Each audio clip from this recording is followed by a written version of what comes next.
欢迎来到今天的中文播客，我是 Coach 天。今天我想先问你2个问题：你家里有没有旧手机？那些已经不用，可能放在抽屉里很久的手机，你觉得它们现在还值钱吗？很多人可能会说不值钱了，甚至可以说是电子垃圾。但如果我告诉你，在现在的中国，这些旧手机突然变成了很抢手的东西，你可能会觉得有点奇怪。最近有一个新闻在中国非常火，说的就是旧手机回收市场突然热起来了。以前一部用了很多年的旧手机，可能只能卖几十块钱，甚至没有人愿意收。但现在呢，同样的手机，价格可能翻了好几倍。有的人卖掉几部旧手机，竟然能拿到几百块钱，还有人用7部旧手机换了一部2手的 iPhone 手机。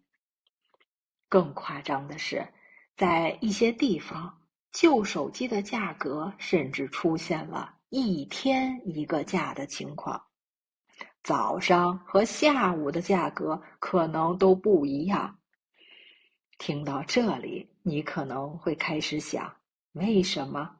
为什么一个已经不能用的旧手机会突然变得值钱？答案其实不在手机本身，而是在手机里的一个小小的东西，叫储存芯片。简单来说，就是手机用来存照片、视频的内存。最近几年，全球对人工智能，也就是 AI 的需求越来越大，而人工智能需要大量的高性能芯片。很多大公司开始把生产的重点放在这些更贵、更先进的芯片上，结果就是普通手机用的芯片变少了，价格也开始上涨。当新的芯片变贵、变少的时候，人们就开始想办法找便宜的方法。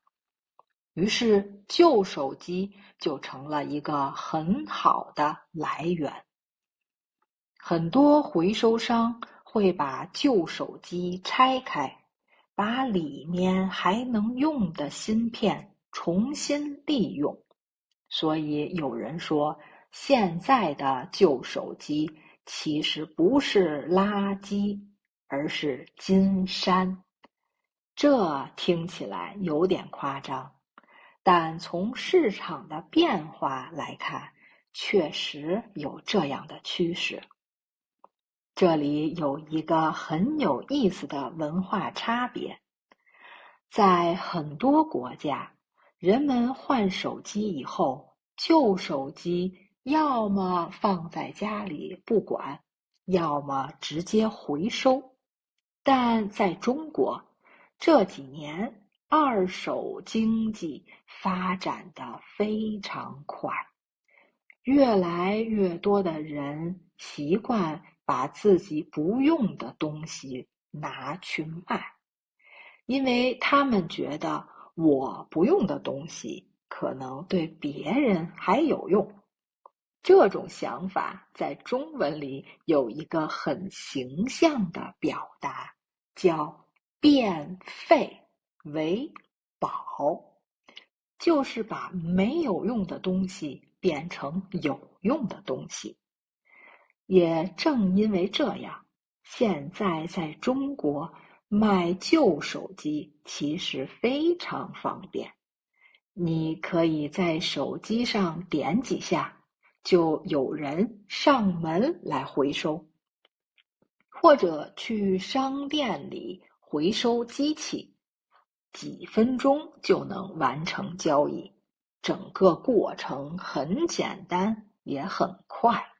所以，当这个新闻出来以后，很多人的第一反应就是赶紧回家找手机。有人甚至把家里好几年前的旧手机都翻了出来，看看能不能卖个好价钱。说到这里，我就要说一句可能有点夸张的。Coach 天今天是一边教中文，一边教你怎么在中国赚点钱。不是开玩笑，如果你真的有好几部旧手机，下次你来中国旅游的时候，别只带衣服和行李，也可以考虑把你的旧手机带上。说不定这几部手机加在一起，能帮你省下一顿饭钱，或者一晚的酒店钱。虽然可能不够买一张机票，但当你用旧手机换来一顿火锅的时候，这种感觉应该还是挺有意思的。不过，在你开始赚钱之前，有一件事情一定要特别注意，那就是保护你的个人信息。手机里通常都会有很多重要的数据，比如照片、账号，甚至支付信息。如果处理不好，可能会带来风险。所以在卖手机之前，一定要把所有的数据删除。如果可以的话，可以多删除几次。还有一点很重要，就是尽量选择正规的回收平台，这样更安全也更放心。其实从旧手机价格上涨这件事情，我们可以看到一个更大的变化。科技的发展会影响到我们生活中的很多小细节。一个小小的芯片价格变化，就可以让全球的二手市场发生改变。这也说明，在今天的世界里，很多的东西都是连接在一起的。最后，我想再问你一个问题：如果你现在回家，打开你的抽屉，看到那些旧手机，你会怎么做？是继续放在那里，还是试着把它们卖掉？感谢你今天的收听和陪伴。如果你喜欢用这种真实内容学习中文的方式，记得关注。我是Coach天，我们下周再见。